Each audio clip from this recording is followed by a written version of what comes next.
Tere, head kohale tulnud ja internetist jälgijad, siis alustame siit Solarise Apollo raamatupoest järjekorras 4. siis üritusega sarjast BNS Live. Täna meil on teemaks riigiäriühingud. Meil on siis arutelus kohal Erki Raasuke, kes on siis LHV Grupi nõukogu esimees, kes on analüüsinud pikalt riigifirmade tegevust ja nende reformi võimalusi ja muuhulgas ka Eesti Energia nõukogu esimees. Tere! Siis on Taavi Veskimägi, kes on Eleringi juhatuse esimees ja kes on olnud ka eelnevalt rahandusminister. Tere! Tervist! Ja Äripäeva asepeatoimetaja ase Aivar Hundimägi. Tere! Tervist! Ja mina olen Huka Aspelu uudisteagentuurist BNS. Alustaks siis nagu natukene üldisemalt seda debatti, et milleks Eesti riigile üldse riigifirmasid vaja on, et milleks meile riigifirmad? Erki näiteks.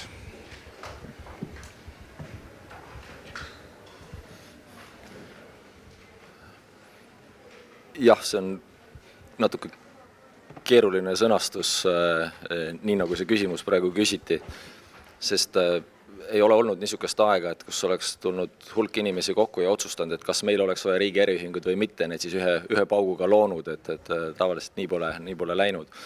Kui me vaatame natuke vanemate majanduste poole kontinentaal-Euroopat, Põhja-Euroopat, et väga suur osa sellest, et miks mõned riigi äriühingud on riigi äriühingud, seal siis on võib-olla kõige suurem, kõige läbivam põhjus selleks on tegelikult ajaloolised põhjused. Lihtsalt on niimoodi välja kujunenud, ilma et keegi oleks ilmtingimata selle kohta niisugust ühest otsust teinud. Aga muidugi aja kulgedes on siis neid, kas on vähemaks jäänud, neid on juurde tehtud ja sinna on tekkinud siis ikkagi mingi filosoofia või mõtlemine ümber. Ja reeglina on siis see, et mõndade riigi jaoks oluliste funktsioonide täitmiseks äriühingu vorm on, võib vist nii öelda, et kõikidest halbadest kõige vähem halvem.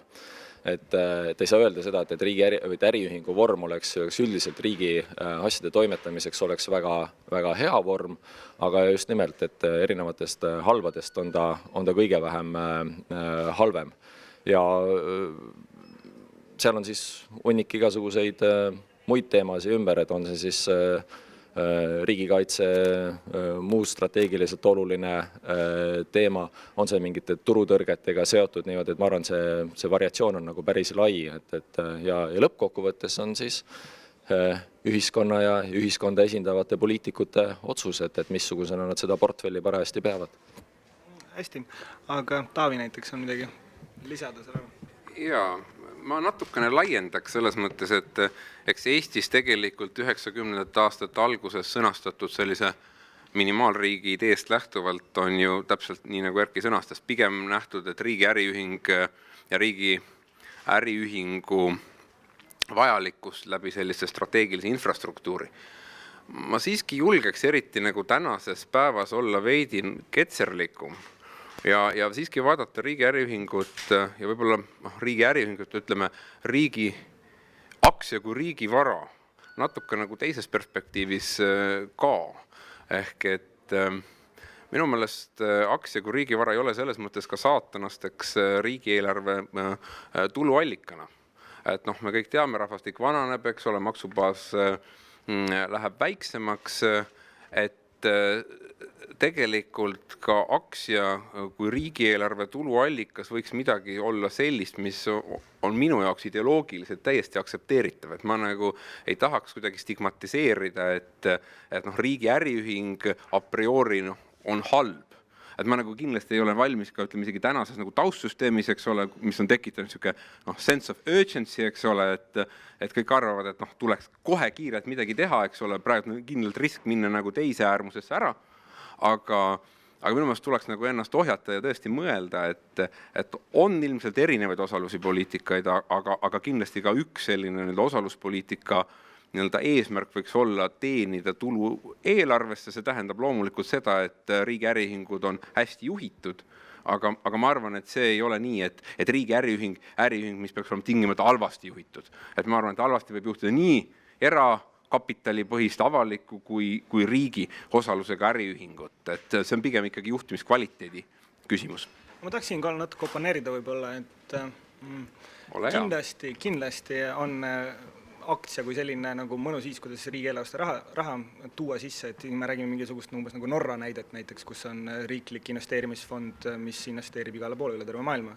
Aga kui me nüüd teisest küljest vaatame riigieelarvesse raha toomise aktsia läbi, ehk siis kaudse maksustamisena, et kus siis näiteks... Oi, ma arvan, et aktsia riigi varana ei ole kindlasti kaudne maksustamine, kaugel sellest. Kui meil on tegemist loomuliku monopoliga, et loomuliku monopoli puhul sul on võimalik tegelikult niisuguse vastava hinna ja lastsuse puhul kaudselt maksustada väga hästi.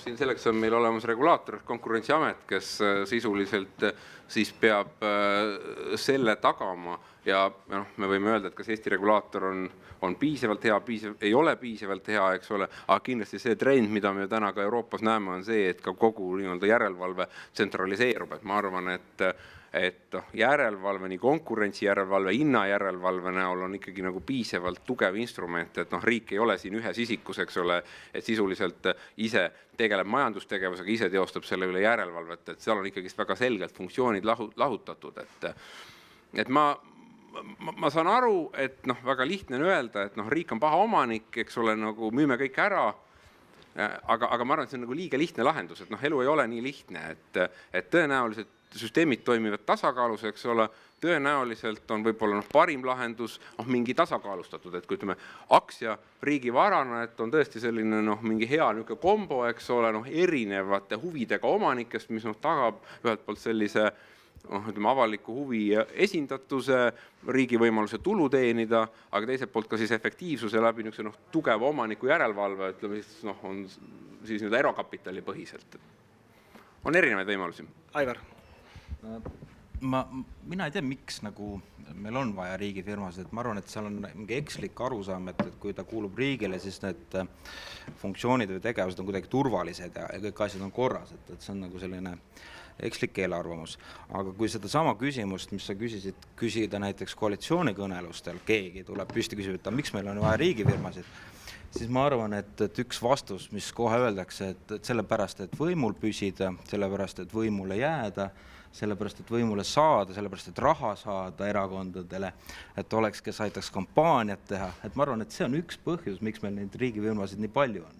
Et poliitilise võimu küsimus. Täpselt, et vaadates, mismoodi tegelikult poliitikud on kasutanud riigifirmasid selleks, et oma kas populaarsust suurendada või erineval moel toetust erakondadele saada, et siis ma arvan, nad ei lähegi sellisele filosoofilise teemale, kas riik on hea peremees või halb peremees, et see on hästi lihtsalt paika pandud, et kui me anname Tallinna Sadama ära börsile erinevate kapitalide kätte või Eesti Energia, et siis meie mõju ju väheneb ja meie võimalus võimul püsida ka väheneb. Erki, kas sa oled sellega nõus? Ma jään hätta siin, et ma ei tahaks võtta seda positsiooni, et hakata tõlgendama, et miks poliitikud midagi teevad või miks nad ei tee, et selleks kõigepealt peaks ise poliitikasse minema ja seal 10 aastat olema, siis ma võiksin arvata, et miks nii või teistmoodi käitutakse. Ma võib-olla hüppaks selle juurde tagasi, et kui niisuguse analüütilise poole pealt me tegelesime siis alguses mina koos mõne arengufondi inimesega ja hiljem siis koos Majandus-Kommunikatsiooniministeeriumi inimestega nende riigi äriühingute portfelli teemaga, et siis alustasime seda tööd ja siis mul oli niisugune bravuurikas seisukoht, et mis tähendab, et riik on halb omanik. Et ei ole ühtegi põhjust selleks, et miks riik peaks olema halb omanik, et nad kõiki neid samu funktsioone selleks, et head ettevõtlust teha, et neid on ju kerge täita. Ja ma arvan, et umbes 4-5 kuud tööd nagu selle teemaga ja pööre 180 kraadi. Ja ma arvan, et paljuski objektiivsetel põhjustel, ja seest me ütleme, riik on halb omanik ja ma tahaksin öelda, et minu arvates riik on halb omanik, selles ei ole niisugust lahmivat hinnangut teljel hea, halb, õnnestumine, ebaõnnestumine, vaid lihtsalt see, et ettevõtlus toimimine üleüldiselt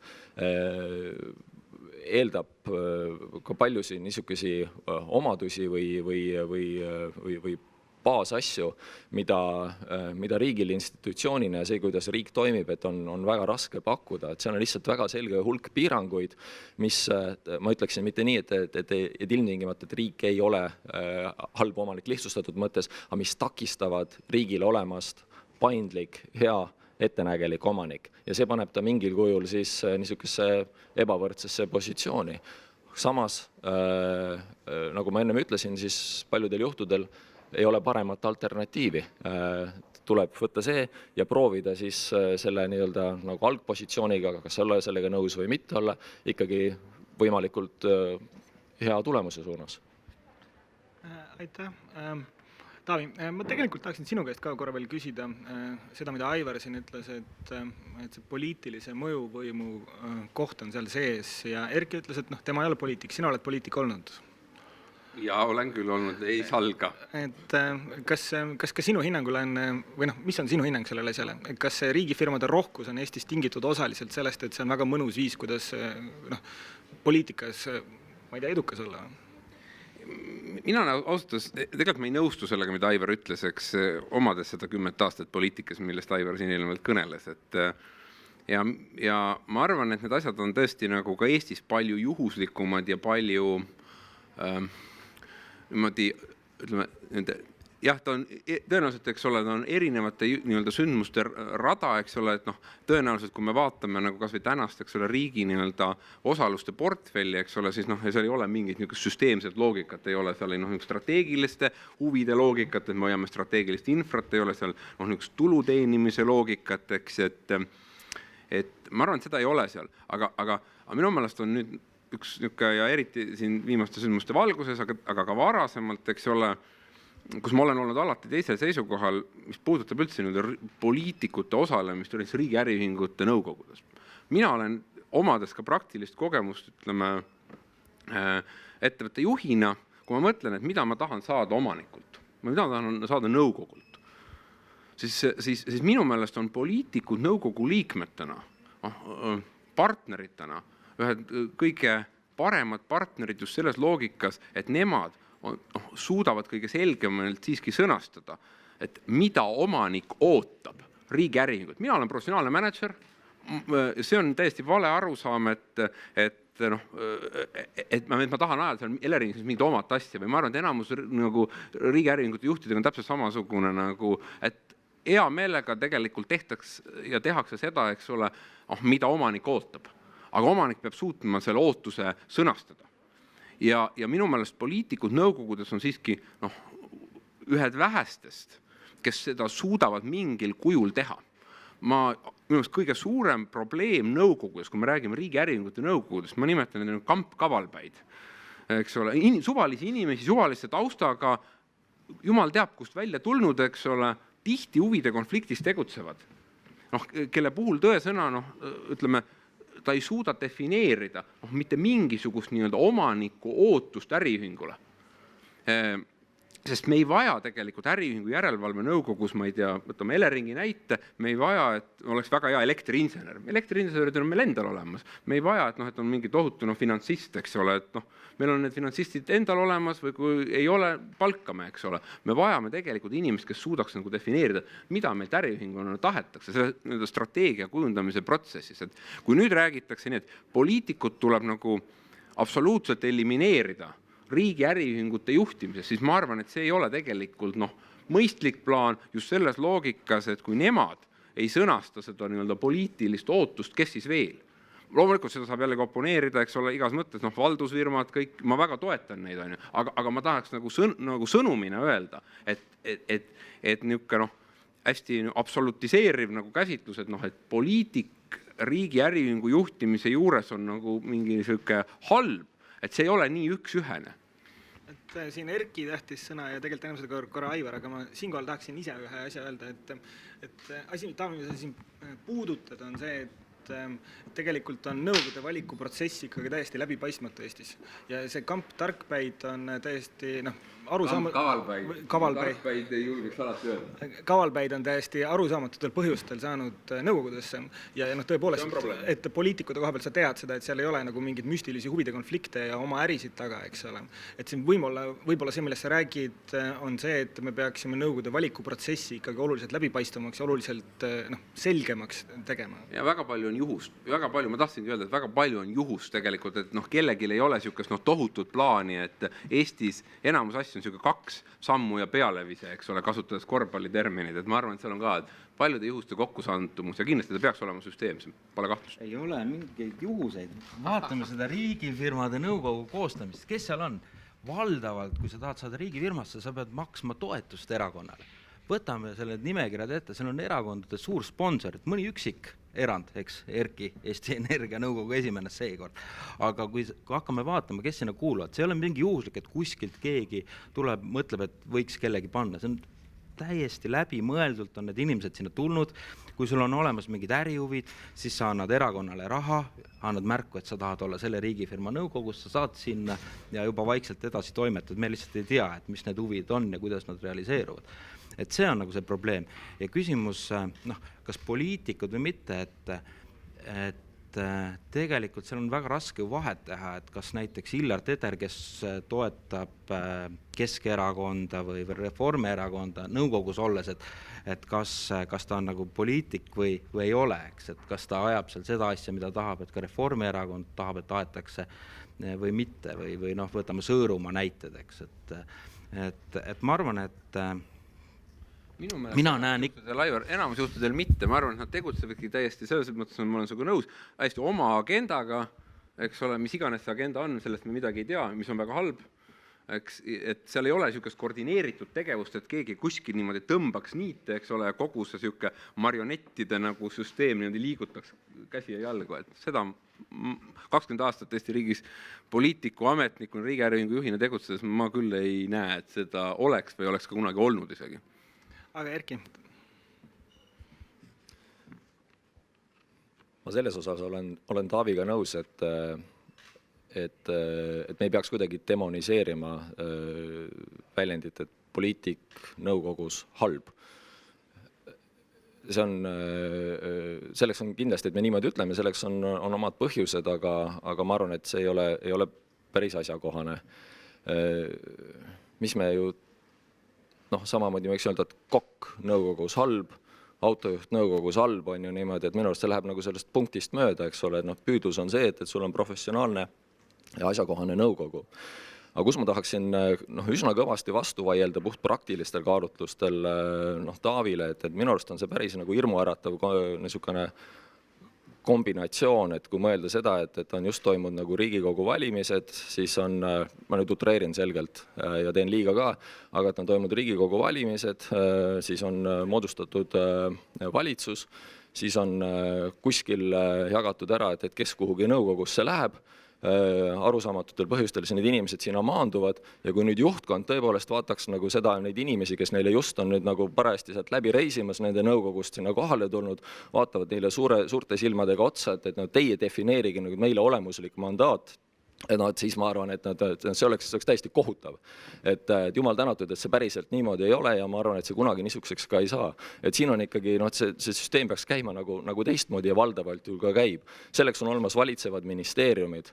Valitsevad ministeeriumid, nende poolt on eelkõige nagu strateegilised ootused, see kuidagi peab sobima mingitesse arenguplaanidesse, pikaajalisse strateegiasse ja nii edasi ja nende arenguplaanidega käiakse Riigikogus. Ja see on see koht, kus kohas tegelikult, see on see mehhanism, kuidas tegelikult see omaniku ootused nagu peaksid sündima, aga mitte nagu üks või kaks arusaamatutel põhjusel Riigikokku saanud inimest tulevad ja maanduvad sinna nõukogu ja kukuvad nagu defineerima seal nagu pikaajalist strateegiat. Väga hirmuäratav. Jaa, ma kindlasti seda ei arvanud, aga ütleme, võtame kas või väga konkreetse näite, eks ole, üldkoosolek, minister, eks ole, nõukogu liikmed, üldkoosoleku poolt nimetatud, ütleme juhatus.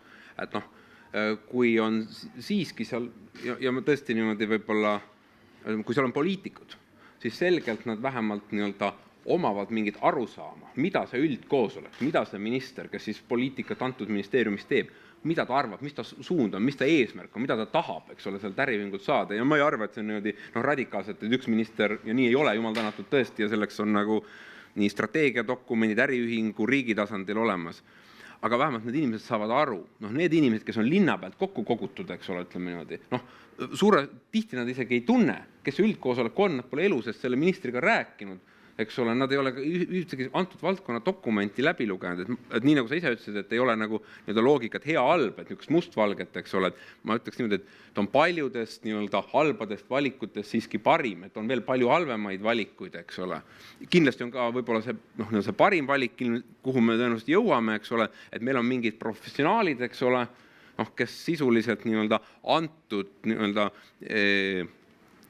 riigi poliitikat siis kas governance'i, eks ole, nende äriühingute üle teostavad seda poliitikat, nendes äriühingutes esindavad, teostavad järelevalvet, aga eks seal oled ka omad riskid, on ju. Seal on ka omad riskid, et kes siis nende üle järelevalvet teostab.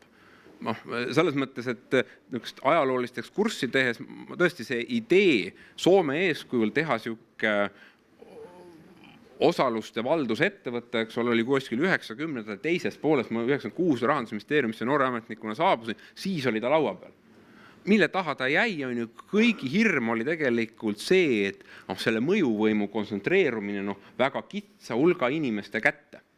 Ja ega selles mõttes me ka täna, kui me näiteks läheme selle peale, eks ole, ja tundub, et see hetk on tekkinud väga hea, paljude asjaolude kokku sattumuse tulemusena, eks ole, ega ka siis on, et kuidas teostada nende üle järelevalvet, eks ole, ütleme niimoodi, kes on need inimesed, et süsteemid toimivad tasakaalus, eks ole, et see hea-halb kuidagi sildistamine on hästi-hästi ohtlik, et ma seda tahan öelda. Ma tahaks sulle lisada, Taavi, et talupoja mõistus ütleb, et üldkoosolek on kõige ülevaleks, et tema juhib, kureerib, annab suunised. Aga meie riigifirmades näeme, et see üldkoosolek ei juhi ju neid. Ministrid ei suuna riigifirmades toimuvat. Vaatame seda Vireeni, eks ju. Kruuse on ju hädas, et vahetada välja juht, kes on natukene vassinud ja esitanud valel alusel arveid. Nõukogu lihtsalt vilistab Kruuse jutu peale, kes on üldkoosolek. Vaatame, mis toimus Tallinna Sadamas. Kas Parts juhtis seal seda, mis seal toimus või? Seli oli Itaalia streik, mis Parts öelnud tal seal nõukogu sees.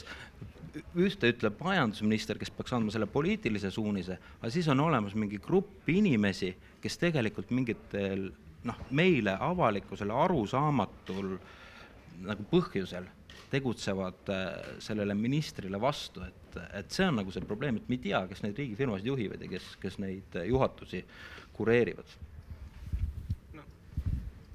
Need riigifirmad, eks ole, on koalitsioonileppe osa, et koalitsioon juhib.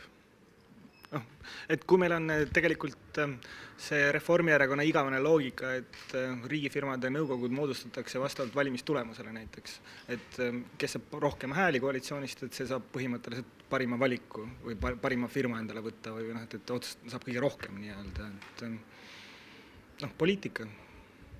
Aga Taavi jätkuvalt, et see punkt on seal, et kui sa ütled, et meil kogutakse kuidagi ebamääraselt neid nõukogu liikmeid, et see tuleb lihtsalt muuta paremaks, läbipaistvamaks.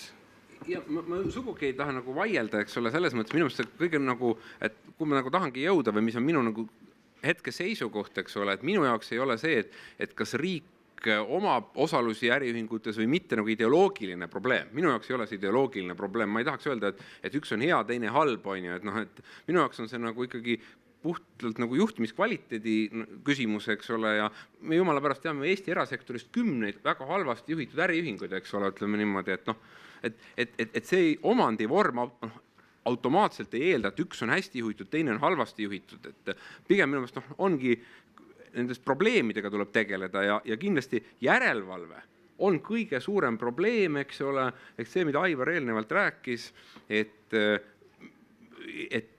sisuliselt, kes siis järelevalvet teostab, eks ole, et need inimesed on kuidagi ebaselgelt sinna sattunud, on ju, see ongi viinud sinna olukorrani, et juhatused teevad selle poliitika, on ju, aga ega juhatused ei ole selle üle rõõmsad, eks selles mõttes, et see on sündmuste tagajärg. et ma arvangi see koht, millega tuleb tegeleda ja tundub, et õigesti tegeletakse praegult, eks ole, vähemalt lõpuks, eks, ongi see järelevalve, nõukogude komplekteerimine, kogu selline läbipaistvuse avalikkuse kriteeriumid riigi äriühingutele, et parem hilja kui mitte kunagi. Aga Erki, et sina oled nii erasektoris kui ka riigisektoris suurfirmadega tegev, eks ole. Et kui suur selle erisus on siis sinu hinnangul? Et näiteks nõukogude tasandil?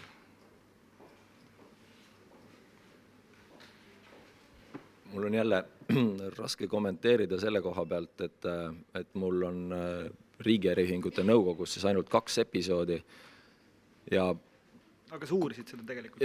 No jah, oma kogemuses on see, et kummaski mul ei olnud aega seal nagu väga vaatleja olla niimoodi, et sattusin suhteliselt aktiivsesse rolli.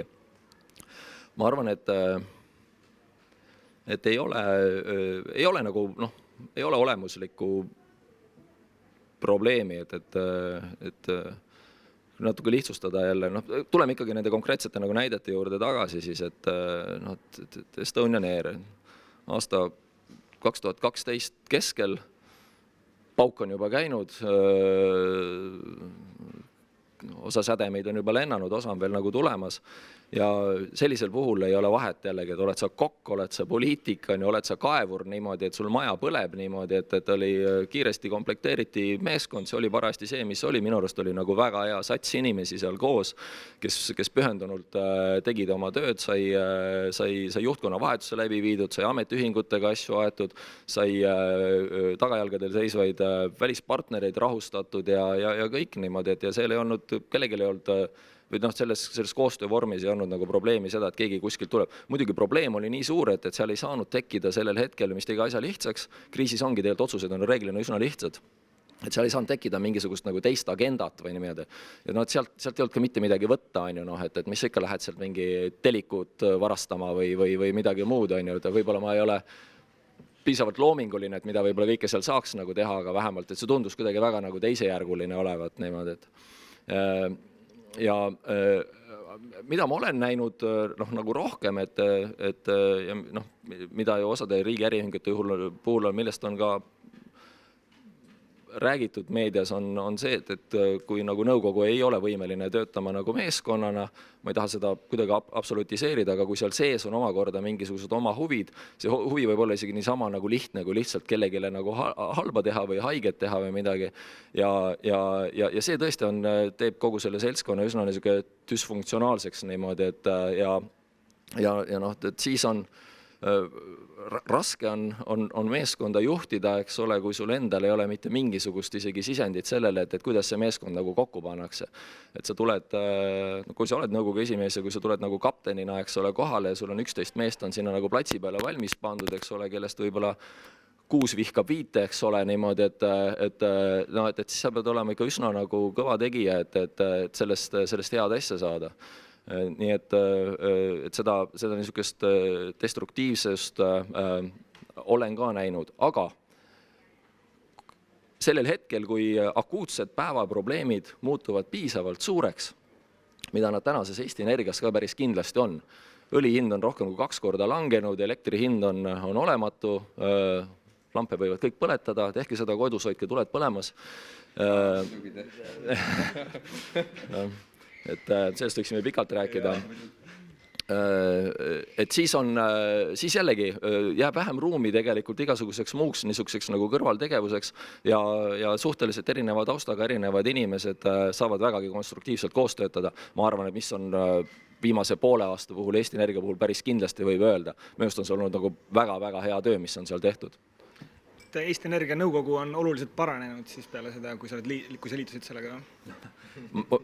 Kindlasti on ta halvenenud, et ma ei oska öelda, et täiesti ebaadekvaatne oleks teha mingit võrdlust varasemaga, eriti mida ma ei oska kommenteerida. Mis ma tahan öelda on see, et kas me oleme nagu töövõimelised, väiksed episoodid kõrvale jätta, üldiselt minu arust me oleme olnud väga töövõimelised, aga ka töövõimeline seltskond võib teha muidugi rumalusi ja vigu ja kõike muid, mis sinna juurde, see ei tähenda ilmtingimata seda, et me teeme head asja, aga töövõimelised me oleme küll ja keskendumisvõimelised me oleme vägagi olnud. no näiteks Estonian Airi näide, eks oli ka väga töövõimeline ja minu arust Estonian Air on meil näide, kus tegelikult sellist mina ei ütleks, et see oleks olnud väga suurt poliitilist mõju, aga seal oli pigem see probleem, et noh, tundub eemalt, et ettevõtte eelmisel juhil lasti nagu tegutseda ja ei olnud kedagi kõrval, kes ütleks korra, küsiks, et kas ikka tasub selles suunas liikuda või mis see meile maksab.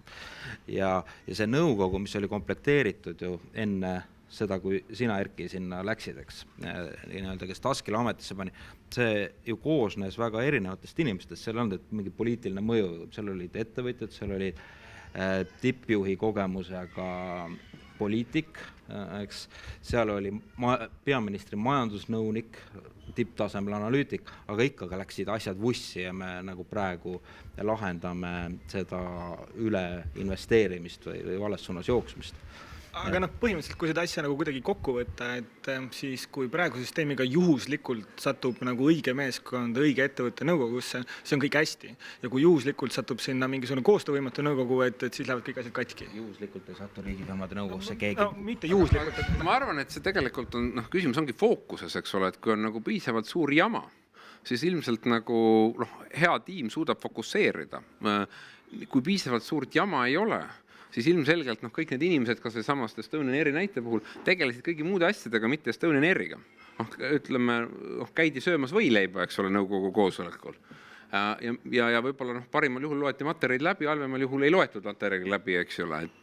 Et tõenäoliselt ongi see ikkagi veel nagu süsteemse probleemina, eks, ja tõesti, millega täna tegeletakse, mis iganes põhjustel, eks ole, ju siis järelikult ongi täna nagu probleem piisavalt suur ka nagu üldise governance'i tasemel riigi äriühingutes, eks ole, et seda järelevalve poolt, eks ole, kuidagi selgemalt, et see tasakaal, et need inimesed, kes seal on, et nad ei oleks mitte ainult kriisi ajal fokusseeritud, vaid nad oleks kogu aeg nagu fookuses, eks ole, ja tegeleksid selle asjaga. Aga veel kord, et see, nii nagu ma arvan, Eesti Energiagi nõukogu või Estonian Airi nõukogu näide, mida Erki või ma Eleringi nõukogustki räägin, et nagu miks Teams töötavad ikka kõige paremini, et inimesed ongi erinevate kogemuste ja professioonidega toovad selle nagu kogemuse kokku. Ega see eraäriühingute või avalike ettevõtete nõukogud on ju samas loogikas koostatud, ega see pole midagi teisiti. Jah, ja muidugi on selleks, et ka see siis erinevatest karakteritest ja et see meeskond tööle hakkaks, et selleks on vaja ikkagi mingit elementaarset niisugust nagu eelolukorda või ka dünaamikat. Ma hüppan kiiresti tagasi selle 2013. aasta sügisel tehtud nagu paberi juurde, mis siis sisaldas 4 ettepanekut. Et esiteks, et täpsustada seda, et miks riik mõnes kohas omab ja miks ta mõnes kohas ei oma. Et suurt probleemi selles ei näinud, aga see loob nagu selgusele baasaluse, et omanduspoliitika, et kus me ütlemegi välja, et on see siis, kui on turutõrked, on see strateegiline põhjendus, mis iganes, et millal me omame, ja me ütleme ka ühtlasi väljas, et kui need tingimused ei ole täidetud, et siis suure tõenäosusega mingi aja möödudes me ei oma niimoodi, et see oli esimene samm. Teine on see, et sõnastada kõikidele riigi äriühingutele omaniku ootused. Ja siin oli siis nii-öelda jäme ots oli valitseva või peaks olema valitseva ministeeriumi käes ja see on täna suuresti tegelikult tehtud. Et kui me vaatame vähemalt MKM, minust tegi seda väga tublisti, et nagu suisa kodulehe peal on need kõik ilusti üleval niimoodi, samamoodi Eesti Energial on väga põhjalikud omaniku ootused on olemas, et selle koha pealt ei ole probleemi. Kolmas oli see, et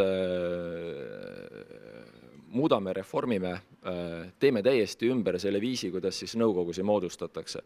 Ja ma olen mitu korda öelnud ka, et ma tegelikult seda pean iseenesest, nad asjad tulevad selles järjekorras, nagu ma kirjeldan, aga ma pean seda nõukogude teemat nagu kõige olulisemaks. Võikski sellel teemal rääkima jääda, aga siin on hästi palju niisuguseid nagu pehmeid juhtimislikke teemasi, miks, et kui me jätkame oma seniste praktikatega, et me lihtsalt loome kurbust ja õnnetust nagu edasi, et miks me peaksime seda teistmoodi tegema. Ja see ei ole üldse, minu jaoks ei ole üldse nagu mingisugusel eetilisel või moraalsel raamistikul, minu arust on see lihtsalt rumal, mis me teeme. Sellepärast, et raha läheb raisku ja aeg ja ressursid lähevad raisku. Ja alles 4. ettepanek oli see, et hüva, kui me oleme öelnud, et miks me omame, kui me oleme öelnud, et mida me ootame nendelt riigi äriühingutelt, et mida nad teeksid, et kui sinna need nõukogu liikmed tulevad kohale, et siis nad ei tule mitte küpsist sööma, vaid neil on selge mandaat, mida nad peaksid mingi aja jooksul seal saavutama ja kui nad seda ei saavuta, siis neile antakse hinnang ja selle hinnangu järgi nad siis kas jätkavad oma tööd või nad isegi vahetatakse välja. Kolmandaks on see, et kuidas me üldse komplekteerime neid nõukogusid niimoodi, et sinna satuksid sobiva profiiliga või vajaliku profiiliga inimesed ja alles 4. oli see minust, mis on selgelt ületähtsustatud, see nii-öelda holdingu teema. Lõpuks on see, et hüva, et palju nagu tehtagu, oldagu, vaadatagu, reformigu, eks ole, nii edasi, me võime neid paberile kirjutada, keegi peab kõik selle ära tegema. Ja puht praktiliselt, et no kuidas sa seda teed, kui sa hakkad seda sama asja viima ellu, ma ei tea, 5-6 nagu ministeeriumis korraga, et see on lihtsalt, no sul on raske, sul on mõistlik tegelikult luua ikkagi mingisugune juhtgrupp ümber, kuhu sa siis oma kompetentsi koondad või sinna ehitad ja kes aitab sul kõik selle asja ette valmistada, ellu viia ja läbi viia. Aga nii nagu oli, nii nagu meil tihti juhtub, eks ole, et kuigi me teadsime, et see tähelepanu läheb valele kohale, ega me ei suutnud sellele väga vastu seista ja minust viimased 2 aastat me oleme seda tõmblukuga valest otsast nagu proovinud kinni panna, on ju niimoodi. Et ta käib sealt otsast kinni ja me proovime siit ja kogu aeg me räägime sellest nagu holdingust, eks ole, sellest nagu konsolideerimisest ja kõik need, et see on missing the point, et see on alles 4. tase, ainult praktiline tase, et kuidas need asjad ära teha. Jaa, aga hästi, et need esimesed 3 taset tegelikult oleks ju võinud siiski ära teha, et miks ma ei teinud siis? Et Reformierakond oli võrdlemisi kriitiline sinu selle plaani suhtes siis, kui see välja tuli, et ma nüüd peast räägin, aga ilmselt tore plaan, aga ikka siin ei tea, kas seda on võimalik ellu viia ja siin on nagu mõistlikke mõtteid, aga rakendamine on keeruline ja nii edasi. Seda peab küsima nendelt kriitikute käest, sest ma ei näinud küll ühtegi niisugust argumenti, võib-olla see kõlab nüüd arrogantsena, aga mis oleks kuidagi pannud meid olukorda, et me peaksime oma tehtud tööd või hinnanguid ümber hindama. Et nad olid enamasti artikuleeritud selle tasandil, et see üldiselt on jama, mis te välja pakuti, ärme jamaga tegele, et jamast ei ole ju mõtet rääkida. Tavaliselt poliitikud ei anna vabatahtlikult võimu käest ära. Erki tahtis tegelikult seesama nõukogude komplekteerimine teistmoodi tähendab ju võimu käest ära andmist ja seda ei tehta vabatahtlikult poliitikute poolt. See on selles mõttes võime loota. Ma arvan, et see nõukogud hakkaksid muutuma siis, kui me kaasaksime ka teistsugust kapitali riigifirmadesse, viiksime osa ettevõtetest näiteks börsile. Siis võib-olla toimuks mingi muutus, aga vabatahtlikult, vaatame, mis Tallinna Sadamaga saab, kui see uus nõukogu tuleb, kas see on kuidagi teistmoodi komplekteeritud? Osaluse kuskile börsile viimine, et ta on tegelikult käes sundimine, et tegelikult sul on võimalik ka vastava soovi olemasolul asju lihtsalt hästi teha. Et me ei ole päris Kreeka, kus on vaja devalveerida selleks, et riigi kulutusi alla tõmmata. Ja ma tegelikult ütlengi, et näiteks kas või meie kogemuse põhiselt, eks ole, 2009 Eleringi Eesti Energiast eraldamisega alustades, eks, ja finantseerimist korraldades, et oligi, et kas laen või võlakiri, eks ole, näiteks valikus ja üks, et lisaks, et saada raha odavamalt kaasatud, üks väga selge kriteerium oligi võlakirja tegemisel just see, et ma arvan, et see protsess ise, mida me tegime võlakirja ettevalmistamisel, aitas teha sisuliselt ettevõtte X-ray, eks ole, ehk et me saime kõik protseduurid õigesti paika, eks ole, ütleme niimoodi, me saime kõigi asjade jaoks loodud vastavad reeglid, eks ole, kuidas miski asi käib, et tõesõna, et palju on arutatud siin mingite ettevõtete avalikuks minemist või mis iganes on, meie saime võlakirja protsessiga sisuliselt, kogu selle ettevõtte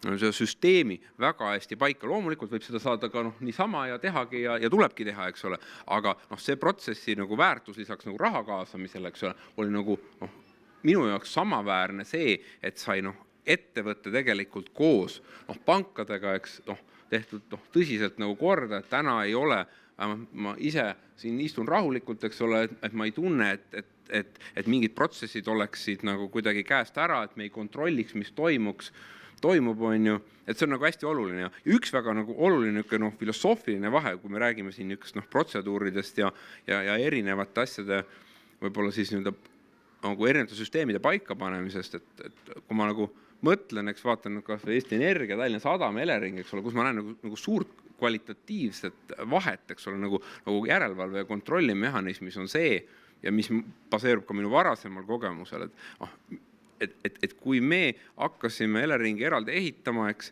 siis oli väga selge, et kas kogu siseauditi funktsioon või sisekontrolli süsteem, eks, kas me siseauditit tellime nagu väljast, nagu outsource ime või teeme selle in-house. Ja meie nagu läksime, et ei saa olla, ja see on mõneti Tallinna Sadama näide, suurepärane Tallinna Sadama näide, eks ole, kui siseauditi pealik istub, ütleme, juhatuse esimehe kõrvalkabinetis on ja iga päev joovad koos kohvi, siis ei ole võimalik, et see siseaudit töötab selles mõttes, kas või vastavuskontrolli mõttes, efektiivselt on ju. Et see tuleb tegelikult nagu väljast tellida, et auditikomitee oleks juhatuse suhtes kolmanda osapoole poolt nagu piisavalt hästi ettevalmistatud, et seal tekiks nagu eraldiseisev kompetents, eraldiseisev arvamus.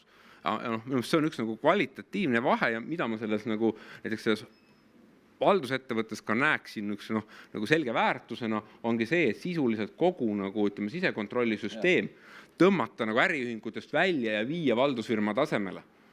Et see annaks mingit kvalitatiivset üks juhtimislikku efekti. Ja hästi nõus sellega, kogu selle osaga, mis sa praegu ütlesid, aga samas jah, et kui saaks nüüd natuke jõudu kasutada, et tuleks ikkagi või tõmbaks seda tagasi, mitte sellest, et kuidas toppida veel rohkem auke kinni selleks, et vigu ei teha, kui proovida nagu selle klaasi pool täis saada, et kuidas me juba algusest peale läheksime midagi tegema, millel oleksid nagu head šansid õnnestuda ja keegi pole eraldi sõna andnud, aga ma ikkagi võtan selle, et ma, üks asi, mis on ikkagi mind pandud nagu mõtlema, et sisuliselt ma arvan, et mida võib-olla tahtmatult või teadmatult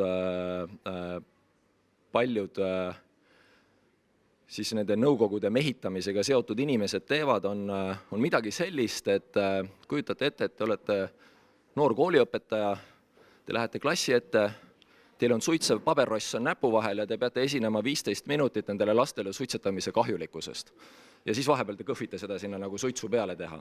Et see on minu arust, see on see, mis nagu juhtub, et see lihtsalt ei ole nagu need praktikad, mida on päris mitmes nõukogus me nüüd näeme, mida on ennem juttu olnud ja mis tulevad nüüd eriti värvikalt välja, et need praktikad on niisugust, mis külvavad edasist korralagedust, kaost seal ettevõttes alla kuni nagu algustasemele välja.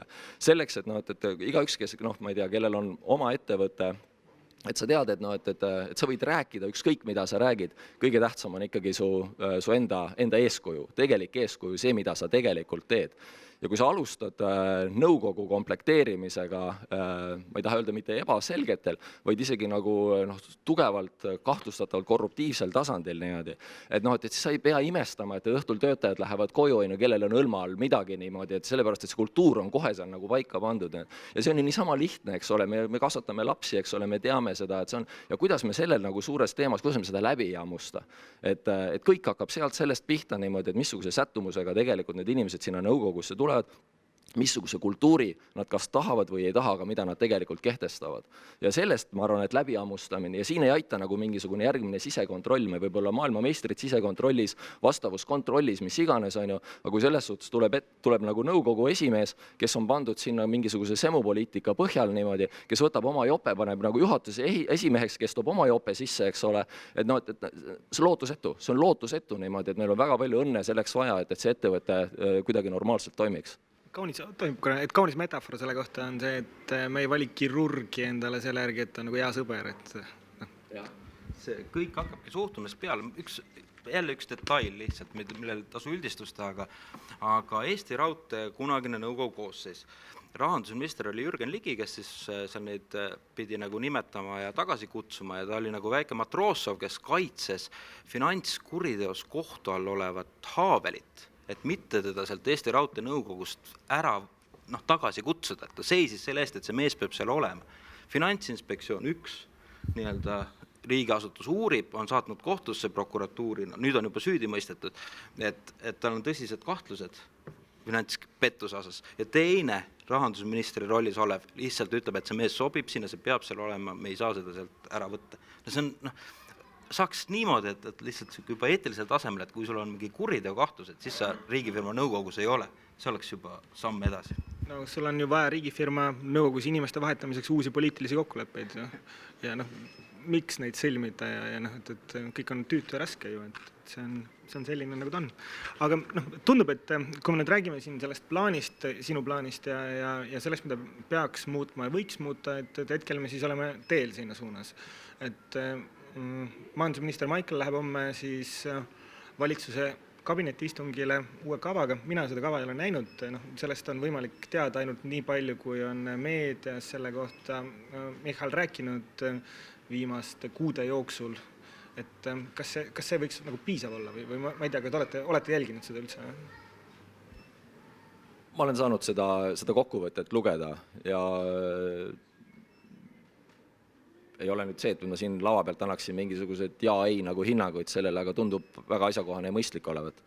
Et rohkem on ja mida muud oodatagi, seal nutikad ja targad inimesed on selle kallal ka tööd teinud niimoodi, et ma arvan, et see ootus on seatud, et ma arvan, et põhiküsimus on see, et miks seda tehakse ja et läbi hammustada ka see just, et me ei tee seda mitte vormiliselt niimoodi, et kui me teeme selle sama struktuuri püsti, paneme selle püsti, teeme need muudatused ära, konsolideerime need transpordivaldkonna ettevõtted ja kui me jätkame seda mehitamist samamoodi niimoodi, et siis on meil veel suurem probleem. Et see on, mida keerukam konstruktsioon ettevõttes on, seda sügavamat ja küpsemat juhtimisvõimekust see vajab. Ja kui sa väga kardad selles, et sa ei saa sellega hakkama või midagi võib minna viltu, siis parim lahendus on see, et kogu oma ettevõtlust jooksuta niisuguse 3-5 meheliste nagu väikeste nagu ettevõtetena, sest seal nagu üks sureb ära, teine tuleb asemele, midagi ei saa kapitaalselt viltu minna. Aga mida suuremaks sa teed, seda keerukamaks ta läheb ja seda suurem nagu negatiivne mõju võib olla nagu halbadel otsustel. Et selles suhtes on see, et tuleks aduda ka see, et nagu endalt küsida, et mitte me nagu ei lahenda siin nagu ühte mingisugust probleemi, vaid me tegelikult tahame võtta ka kvalitatiivset hüpet ülesse poole ja see nõuab hoopis teistsugust küpsust. Ja ma ütleks seda, et nagu vaadata peeglisse, kas meil on see küpsus olemas. Ei, ma tahan homme endiselt oma jope sinna panna, niimoodi siis seda küpsust ei ole olemas ja see asi kärgatab meile nagu tagasi. Aga kui me saame sellest aru niimoodi, siis ainult roheline tuli ja edu sellel teel.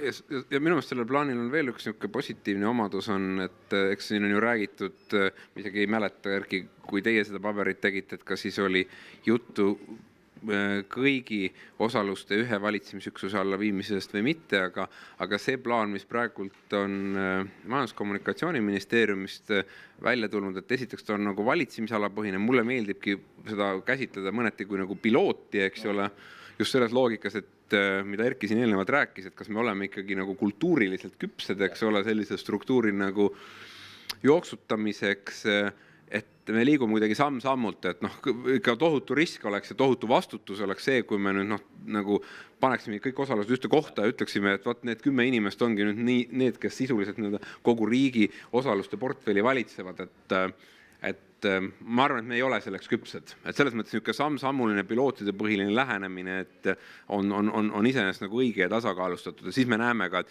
mis probleeme, mis vigasid sealt nagu tekib, me saame nagu ka kultuuriliselt väärtuste hoiakute mõttes nagu areneda ja vaadata, et tõesti, et kui siirad me lisaks nagu institutsionaalsetele muutustele oleme ka nagu tegelike nagu kultuuriliste muutuste tegemise juures. Et ma arvan, kindlasti mõistlik plaan. Aga kas see võiks ka siis nagu muuta seda asja põhimõtteliselt? Kas seal juhtub see asi, nagu Erki siin ütles, et me nüüd saame nendest oma jopedest lahti või? Kas see on võimalik üldse? Ikka on. Ja kui ei oleks, et siis tuleks ühe otsa pilet võtta, et ma arvan, et ikka on.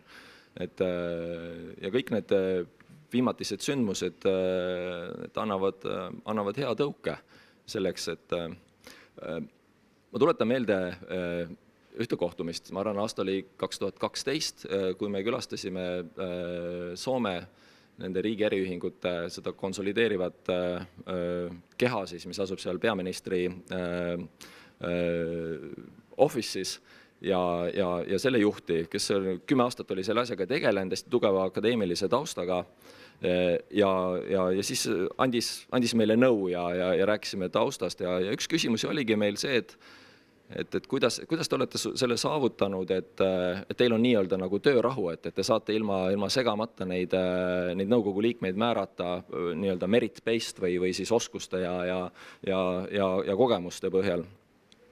Ja tema vastus oli see, et ükski rääkimine sellel teemal kunagi ei aidanud, et see oleks parem lahendus, et mis neid sinna viis, oli piisavalt suured ja sügavad skandaalid, läbi mille ühel hetkel siis osa poliitilistest otsustajatest jõudis tõdemusele, et riigi äriühingutele liiga lähedal olla tegelikult ei ole hea. See muidugi tähendab seda ka, et nagu Soome ilmselt riigina oli selleks hetkeks jõudnud nagu sellesse faasi, kus enam nagu kilekotiga ei varastatud, eks ole, et see oli juba pildilt väljas, et nad olid juba need hädasi sai nagu kõrgemal tasandil võib-olla luua ja siis tekkis tõdemus, väidetavalt tekkis tõdemus, et kui me oleme seal liiga lähedal, et tegelikult võita on sellest nagu väga vähe, sest kui võidab, et siis ettevõttel läheb hästi, eks ole, et see lindi lõikamine, et see enam ei olnud nagu adekvaatne teema, aga kui läheb midagi viltu, et siis see pritsib nagu hästi palju meie peale ja selleks on mõistlik tegelikult poliitikul endal, see on ratsionaalne, sellest natuke distantseeruda ja lasta seda tegelikult, anda see üle nii-öelda professionaalidele, aga selleni viis mitte niisugune analüütiline ja küps mõtlemine, vaid väga halvad kriisid.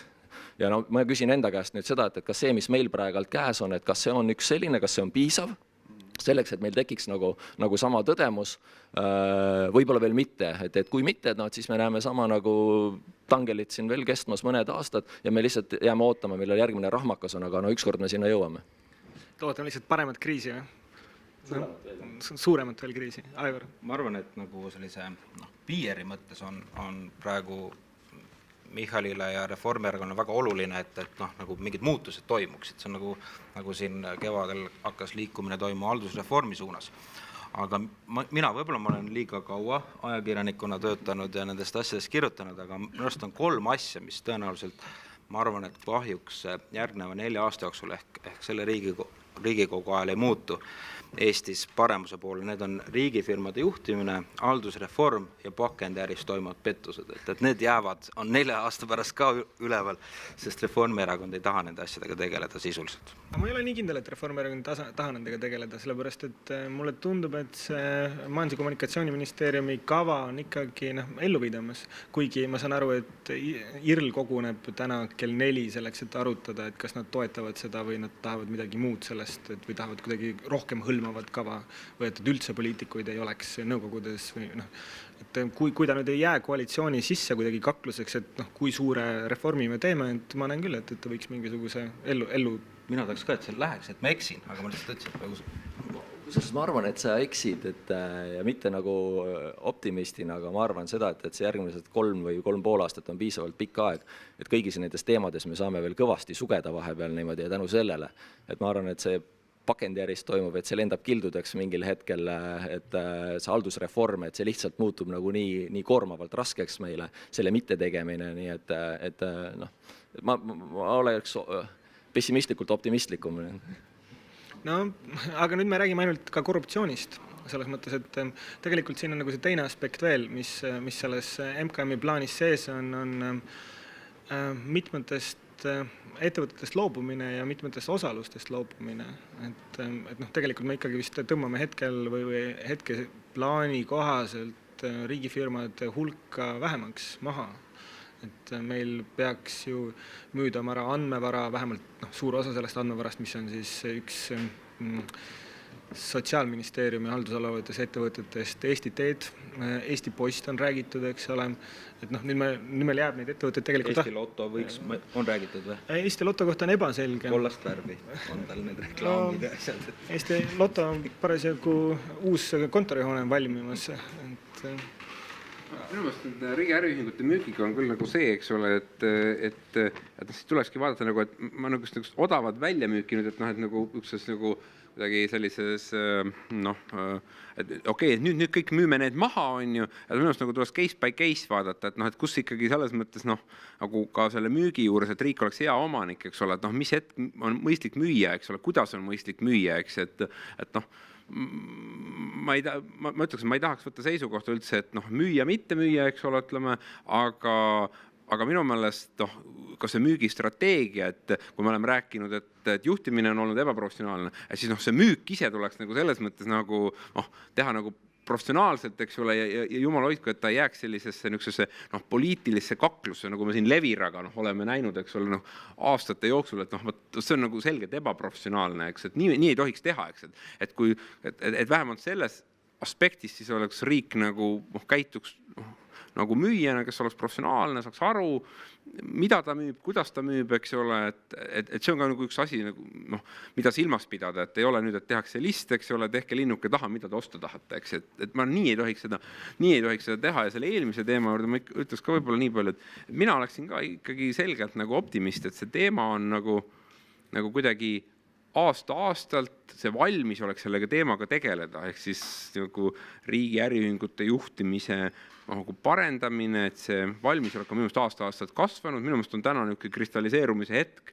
nagu käes, tõesti, et kas see jamad on piisavalt suured selleks, et see tingiks muutusi, mina arvan muuseas, et on, et täpselt nii, et nagu ka Soomes, eks ole, et poliitikud näevad, et need ei ole enam, see ei ole asset, vaid see on liability, pigem on mõistlik hoida nagu distantsi ja sest tõesti, et ega see on vanas Roomas, et ega võimu ei anta, võim võetakse, ega selles mõttes tõesti, ega poliitikud võim, ja mitte keegi ei taha võimu anda, võim võetakse, eks ole, aga mulle tundub, et see kriis on nagu piisav selleks, eks ole, et see võim anda selles loogikas ära, et ta on rohkem nii-öelda probleem kui võimalus.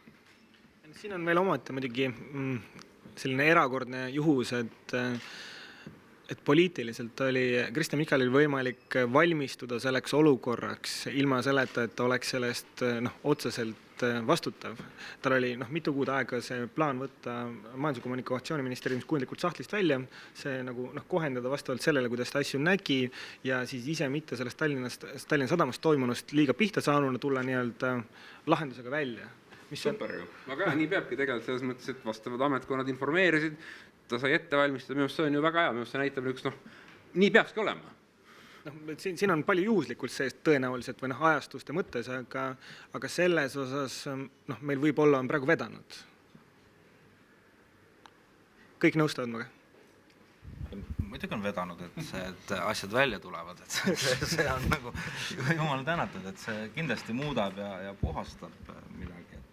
Aga ma natuke veel Taaviga siin oponeerides, et Taavi meenutas mulle 90. keskel, kui me erastamist protsessi alustasime, siis ka mitmed riigifirma juhid rääkisid, nii kui hakati rääkima müümisest, siis nad hakkasid kasutama sõna odav.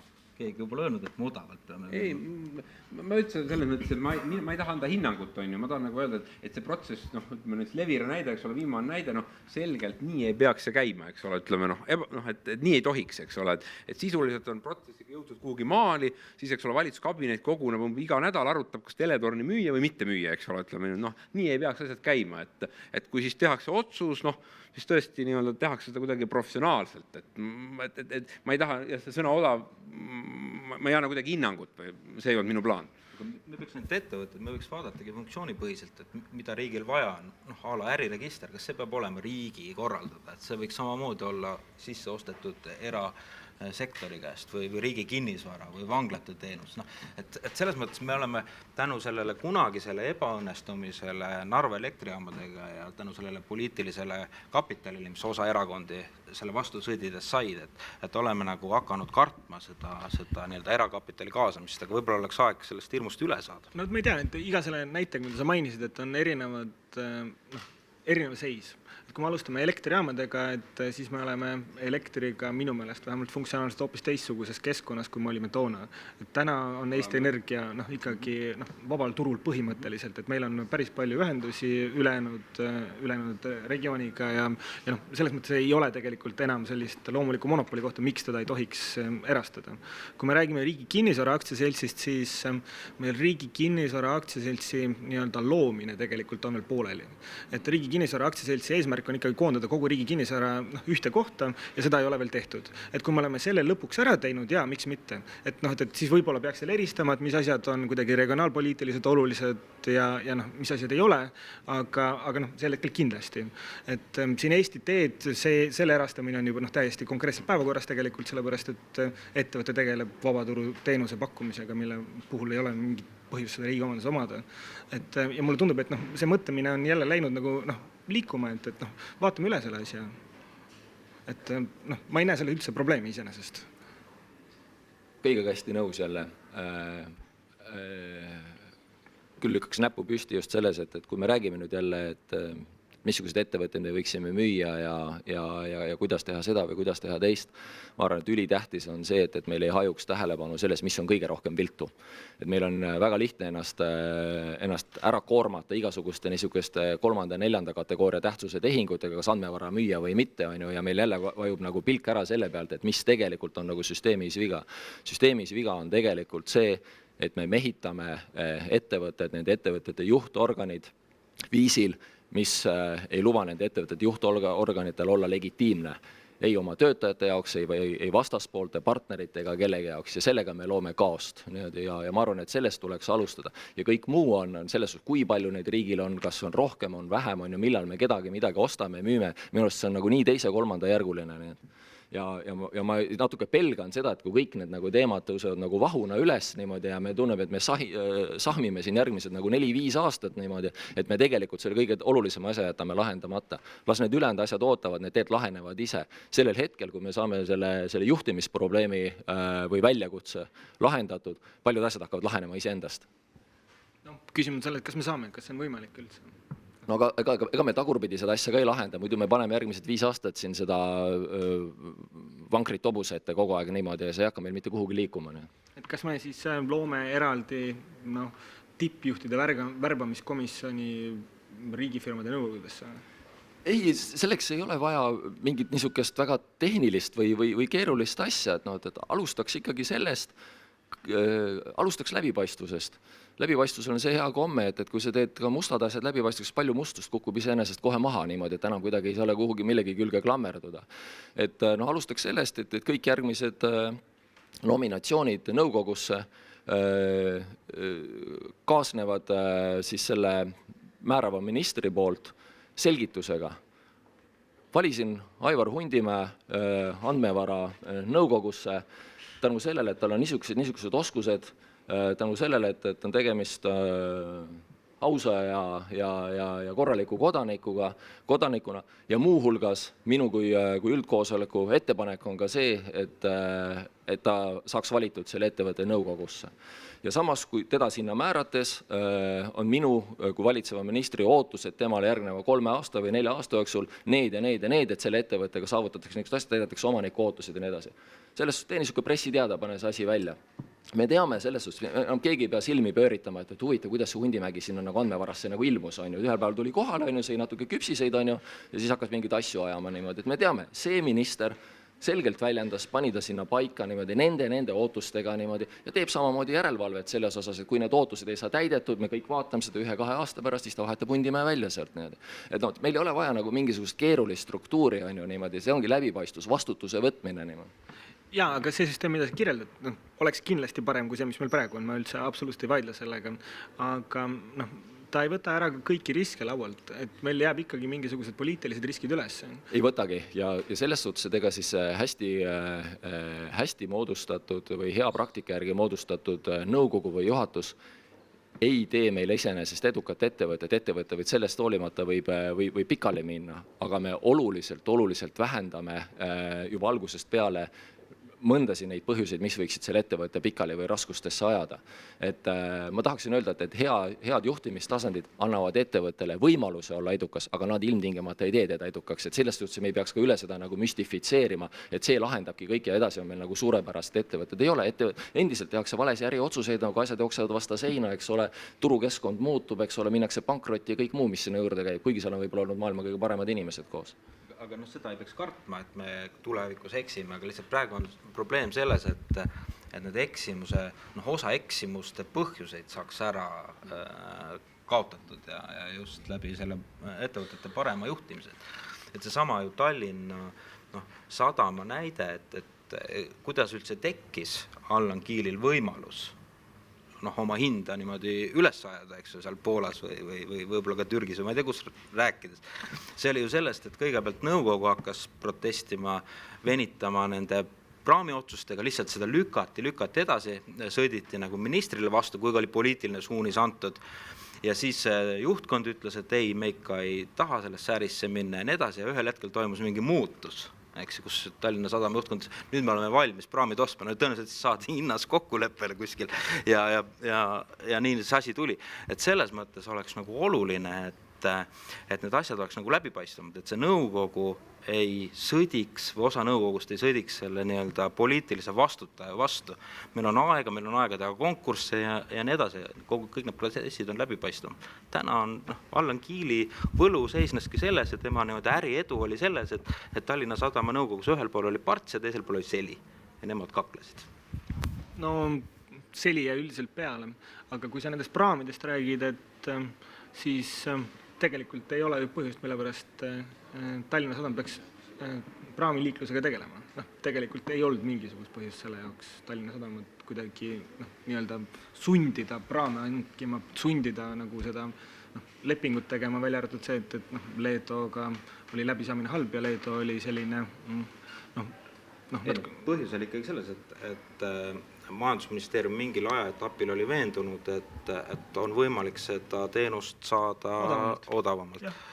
Ja lõpuks pidi seda teenust peab hakkama pakkuma Tallinna Sadam, sest kogu see ajafaktor hakkas nagu kriitilist rolli mängima. Et võimalik ju see alternatiiv aeti ka luhte, et kas või need samad praamid, mis seal olid Leedolt ja millilt ära osta. Aga kuna see asi kõik venitati, jooksutati, siis lõpuks tekkiski olukord nendel, kes tahtsid sellest sogasest veest suurt kala püüda ja tõenäoliselt nad saidki. Me kõiki võib-olla ei tea kõiki kalu. Ma ei taha liiga palju targutada see Tallinna Sadama ümber, et inimese hästi tunne ettevõtet liiga palju ei tea, aga ma nüüd lihtsalt nagu vaatlejana nagu noppisin ühe teise asja üles, kui ma vaatan neid nagu kommentaare, et võib-olla ka panite tähele, et üks kiireid asju oli see, et kust erinevad nõukogu liikmed ja nõukogu esimehed ennast distantseerusid, oli see, et kes need mehed üldse sinna valis. Ja see on minu jaoks on nagu müstika, sest tuleb välja, et need valiti sinna või määrati sinna vist kas 9 või pluss aastat tagasi. 9 aastat, iga kuu, võib-olla 11 korda aastas tuleb nõukogu kokku. Normaalses nõukogus üks olulisemaid ülesanded on see, sa tuled sinna laua taha, sa vaatad, kes on sulle vastus ja sa esitad nendele küsimusele, kas need vennad on adekvaatsed. Kas need inimesed on, kas nad on head, kas nad on kõige parem valik, kas nad teevad seda asja väga hästi. Ja 9 aasta jooksul nagu võib-olla neid küsimusi küsiti, võib-olla küsitud, aga fakt on see, et mitte kordagi ei läinud see nagu selle hetkeni, et võib-olla meil on vaja vahetust, et võib-olla on tegelikult paremate oskuste kogemustega inimesi seda tööd tegema. Ja siis, kui nüüd nagu õnnetus käes on, siis vaadatakse tagasi sinna kuhugi 2000 mitmendasse aastasse, eks ole, ma ei tea, 4. või ma ju nüüd eksida. Ja siis tegelikult me täpselt ei teagi, kes nad siia panid nagu niimoodi, et aga nad olid juba olemas, kui me tulime, eks ole, nii, sellest nagu niisugusest nagu nõukogu liikme suhtumisest, aga nõukogu esimehe suhtumisest, see jääb mulle mõistetamatuks niimoodi. Ja kuidas sa teed seda nagu tööd niimoodi, et sul on number 1 ja number 2 ülesanded. Number 1 on see, et mis on strateegiline suund. Strateegiline suund suuresti on määratletud omaniku ootuste poolest, mis ajalooliselt võib-olla ei olnud, aga nüüd on. Number 2 ülesanne on see, et mehita ettevõtte, määra sinna nagu juhtkond niimoodi. Ma tean, nad võib-olla siis tulid ja tegelesid teemaga 3, 4 ja 5 või 6 on ju niimoodi, aga 1 ja 2 jäid vist nagu tähelepanu alt välja. Aga Eesti Energias oli ju ka pikalt sama juht, nõukogu kogu aeg hoidis seda kinnitest ametisse, kuni põhimõtteliselt sina kellegi teise võtsid. Hoolimata igasugustest erinevatest kajastustest, kaasa arvatud seda, mis on nagu tänases nagu pressis, niimoodi, et ma ei ole teadlik siiamaani mitte ühestki episoodist, kus Eesti Energia juhatus oleks kuidagi ettevõtte vara kuritarvitanud. Ma ei tea ühtegi sellist juhtumit.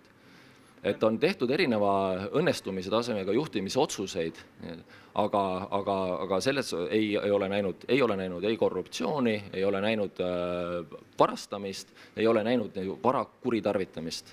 Võib-olla tean nagu liiga vähe, aga selles ma arvan, et piisavalt palju nende teemadega teinud, et ma suhteliselt julgelt seda ütleksin, et ma arvan, et siin on nagu oluline kvalitatiivne vahe nende 2 ettevõtte vahel. See 10 miljonit, mis maksti Dominic Friilile, oli nagu kuidagi siuke normaalne hind on. Võrreldes nende tehingu mahtudega, jah, ma ütleksin niimoodi, et see kõlab võib-olla liiga lihtsalt, et oli normaalne hind, et see ei ole väljaspool tavapärasust niimoodi.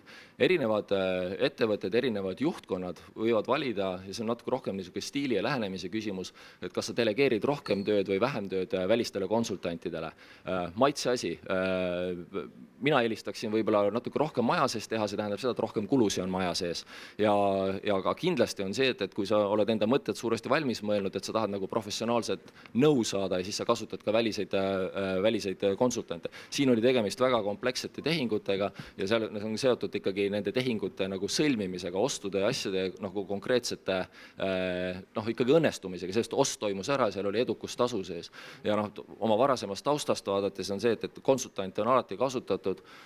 Kui hea oleks, kui ma praegu mäletaks, mis Swedbanka grupi niisugune kuine keskmine konsultandi tasu oli niimoodi, aga ma arvan, et suurusjärk on, grupis on võib-olla suurusjärgud on suuremad kui see, mis oli Eesti Energias, et see ei ole midagi tavapäratut.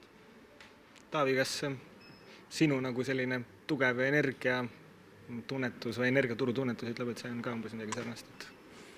Ma ei kommenteeriks teadmata absoluutselt selle tehinguga seonduvat, et ma arvan, et siin ei ole midagi energeetikasektori spetsiifilist, eks ole, et see on ikkagi puhas nagu nõustamisteenus ja ma arvan, et see ongi puhtalt iga juhtkonna siis selline diskretsiooni ala, eks ole, ja tõenäoliselt siis nõukogu peabki hindama, et oli see õige otsus, aga vale otsus, eks ole, aga puht juhtimuslikust aspektist lähtuvalt.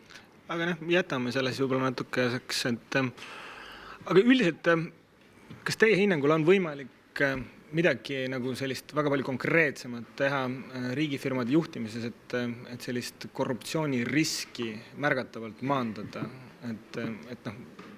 Kas me peaksime looma näiteks mingisuguse riikliku institutsiooni, mille ainu eesmärk olekski siis mingit froodi tuvastada kuskil riigiettevõtetes või kas ma arvan, et bürokraatlike meetmetega edu ilmselt ei saavuta, eks ole, et Sopperi seadust iga bürokraatia, mis on ümber kujundatud oma teovõime suurendamiseks, muutub kohe eristamatuks oma eelkäijast, et ma arvan, et see kõlbab ka siia nagu väga hästi, et pigem ikkagi kõik lähtub sellest samast nagu kultuurist, eks ole. Et see kultuur on nagu oluline, eks ole, mis silmavaatega inimesed sul seal laua taga istuvad ja sellest nagu hästi palju sõltub, ja loomulikult, eks need inimesed nagu peavad tajuma seda, kes seal laua taga istuvad, et nende tegevus on kontrollitav, nende tegevus on jälgitav. See loomulikult peab olema, eks, et keegi ei tohi tunda ennast väljaspool sellist kontrolliala. Et kas või siin sadama kaasuse puhul, mille üle nagu mina imestan, eks ole, et mõlemat meest ka teades ja tundes, eks ole, et kuidas inimesed nagu nii rumalad või naiivsed olid, et nad mõtlesid, et nad ei jää vahele. Et see on minu jaoks nagu, et kuidas nagu inimesed nagu sellised arvasid, et mis reaalsuses nad nagu elasid, eks ole, et neil nagu selline ohutunne nagu kadus täiesti ära, et nad on nagu kontrolli alt väljas, eks, et see on nagu mingi asi, mis ma nagu süsteemselt küsiks, et kuidas inimestel sai selline tunne tekkida, et nad on nagu sellises ruumis, kus nad ei taju, et nad on kontrollitavad, eks, et see on nagu süsteemne probleem, aga minu meelest see süsteemne probleem ongi lahendatav täpselt, et transparentsus, kultuur, ehk need pehmed asjad, et kui neid ei ole, siis me võime nagu sellised institutsionaalseid asju ehitada nagu teineteise peale, hästi-hästi palju, aga sisuliselt ei muutu midagi, et vastupidi, võib-olla tõesti see muutub kõik nagu veelgi komplekssemaks, veelgi keerulisemaks, veelgi raskemalt jälgitavaks, eks ole, ja sisuliselt nagu see tulemus võib olla vihma käest räästa alla, ehk et sellised suured skandaalid või nagu see võimalus neid asju niimoodi kuidagi formaalselt petta või formaalselt peita on veelgi rohkem, nii et jah, ma arvan, et niisuguse struktuuri ja institutsiooniga ei lahenda probleemi. Aivar, et sa oled nõus sellega, et rohkem juurdepääsu meediale, et rohkem läbipaistvust? Jah, ma arvan, et igal pool on nagu satub inimesi, kes tahavad petta ja me ei suuda kunagi kõike nagu vältida, aga ma arvan, et eeskätt tuleks alustada neid muutusi samast riigifirmade juhtimisest, et see vastutus, mis Erki ütles, et kui sa oled majandusminister, siis sina vastutad saba ja sarvedega selle eest, mis seal ettevõttes toimub. See ongi see poliitiline vastutus, et ei ole kuskil kõrval mingeid teisi ministreid või teisi suursponsoreid, kes ka natukene tahavad sõna sekka öelda. Ja siis komplekteerid õieti nõukogu ja siis edasi komplekteerid ka korralikult juhatused. See, kuidas meil praegu riigifirmade juhatusi pannakse ametisse või see on ka ju selline potjomkinlus. Mingi poliitikud mõtlesid välja, et kui me teeme iga, ma ei tea, kas seal 4 või 5 aasta tagant on konkurss, kui me paneme kuhugi niimoodi, et iga 5 aasta tagant teeme konkurssid, siis on nagu kõik on väga korras ja läbipaistev ja seal konkursil ei osale ju eriti kedagi. Eks, ma ei tea palju, Taavi, seal oli paar inimest lisaks sinule vist. Ja lõpuks need samad inimesed, kelle kohale tehakse konkursse, eks ju, need jätkavad ametis ja öeldakse, et see saate väga hästi hakkama või see, mis Sandor Liivega tehti, eks, et kuidas tegelikult oli selge, et teda ei taheta sinna etteotsa ja siis teda nagu solgutati ja siis hakati paaniliselt otsima, aga kes see siis mees võiks olla, kes juhib ja et võiks nagu sellest loobuda, et sellistest nagu pseudoteemadest. No, aga see ongi see, et formaalse reegliga sa sisuliselt asja ei muuda, eks ole, kas või näiteks minu jätkamine, eks, et selge ju, et kuidas ma ütlen, et selge, et kas on usaldus või ei ole usaldus, eks ole. Sandori puhul ei olnud usaldust, eks ole, oleks loomulikult olnud aus öelda, et ei ole vaja, on ju, ei soovi, tahame vahetust, eks ole, ütleme niimoodi. Samamoodi, et kui oli arusaam, et tollane minister Urve Palo ja nõukogu ütlesid, et okei, minu jätkamine on neile sobib, on ju, ütleme niimoodi, et eesmärgid, mis on äriühingule pandud, on täidetud, asjad on korras, et tõesõna, mis me nagu mängime, teeme formaalse protsessi lihtsalt sellepärast läbi, et nii on vaja teha, eks ole. Ma arvan, et avalikus teenistuses me näeme täna korras hüpates natuke teisele teemale, aga paralleelselt, eks ole, avalikus teenistuses täpselt samamoodi kõik need konkursid, eks ole, mis kõrgemate ametnike ametikohtade mehitamisel käivad, on ju ikkagi selles mõttes nagu formaalsused, eriti Eesti väiksust arvestades. Paratamatult see tegelikult neid inimesi, kes seda kohta täidavad, tead. Nii või teisiti on nagu see väga paljuski nagu personaalne pakkumine, eks ole, ütleme niimoodi, sest see baseerubki usaldusel. Sa ei saa võtta inimest, et nagu metsast, eks ole, et keda sa ei tea, usaldus on ääretult oluline. Paljud asjad baseeruvad usaldusel, kui usaldust ei ole, ei saa teha, kui usaldust on, saab teha. Aga siin sa räägid jällegi sellest, et minister, kes on siis poliitik ja kes vahetub, peaks vahetama riigiettevõtete juhte vastavalt sellele, keda ta usaldab või mitte.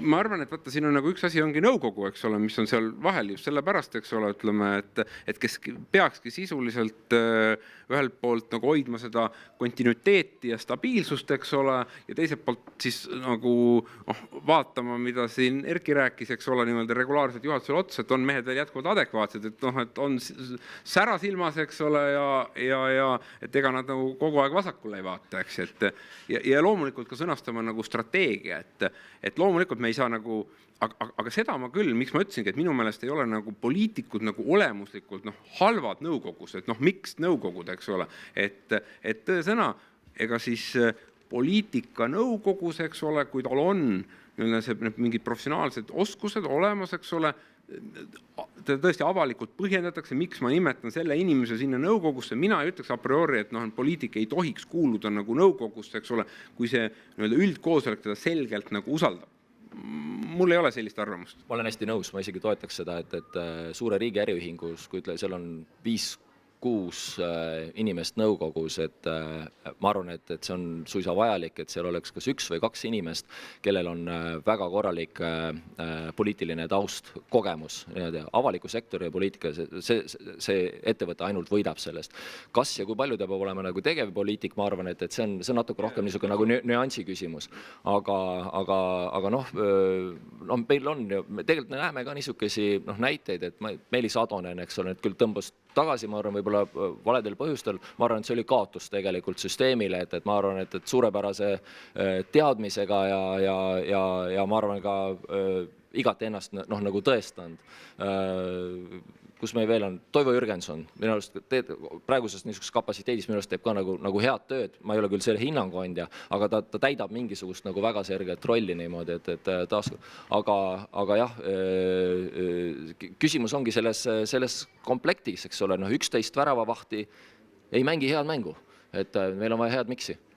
üks detail veel, et nende nõukogude moodustamise puhul, et mida võib-olla võiks nagu mõelda, et miks peavad olema riigifirmade nõukogudes nende kas siis konkurentide või äripartnerite esindajad, et noh, ma ei kujutaks ette, et Äripäeva nõukogus on Gunnar Kobin Ekspress Grupist või Linnamäe, eks Eesti Meedia omanik, aga noh, Eesti Posti nõukogus oli vähemalt, ma ei tea, nüüd on Antilas, Tauno Tuuloeks, Eesti Energias olid tuuleenergia meeste esindajad, olid sees, siis olid seal õlitootjate esindajad, et see juba näitab jällegi, et see komplekteeritus, et need inimesed, kes sinna nõukogusse tulevad, nende huvi ei ole võib-olla kõigil alati see, et riigifirma hästi toimiks, või neil on nagu mingid muud huvid.